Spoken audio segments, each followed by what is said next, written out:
സദ്ഗുരു ശ്രീ മാതാ അമൃതാനന്ദമയി ദേവിയുടെ തൃക്കരങ്ങളാൽ പ്രാണപ്രതിഷ്ഠ നടത്തിയ മാനന്തവാടി ബ്രഹ്മസ്ഥാന ക്ഷേത്രത്തിന്റെ 25ാമത് വാർഷിക മഹോത്സവം മെയ് 9, 10 തീയതികളിൽ മാനന്തവാടി മഠാധിപതി ബ്രഹ്മചാരി ദീക്ഷിതാമൃത ചൈതന്യയുടെ നേതൃത്വത്തിൽ നടന്നു. വിശേഷാൽ പൂജകളോടും വിവിധ കലാപരിപാടികളോടും നടന്ന ആഘോഷത്തിൽ നിരവധി ഭക്തരാണ് പങ്കെടുത്തത്.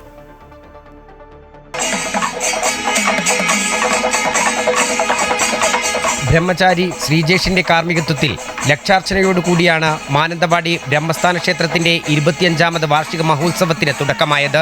108 കലശാഭിഷേകം, മൃത്യുഞ്ജയ ഹോമം, സുദർശന ഹോമം, ഭഗവതി സേവ എന്നിവയും നടന്നു. കുട്ടികളുടെ നൃത്തനൃത്യങ്ങൾ, കുചേലഗമനം, ദൃശ്യാവിഷ്കാരം എന്നിവ ആഘോഷങ്ങൾക്ക് മാറ്റേകി. കോഴിക്കോട് മഠാധിപതി സ്വാമി വിവേകാമൃതാനന്ദപുരിയുടെ കാർമ്മികത്വത്തിൽ ശനിദോഷ നിവാരണ പൂജ, അർച്ചന, സത്സംഗം, ഭജന എന്നിവയും നടന്നു.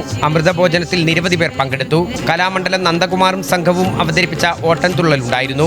Chairman NK Manmadhan, PK Sudhakaran, EK Gopi എന്നിവർ മാനന്തവാടി ബ്രഹ്മസ്ഥാന ക്ഷേത്രത്തിന്റെ 25ാമത് വാർഷിക മഹോത്സവത്തിന് നേതൃത്വം നൽകി.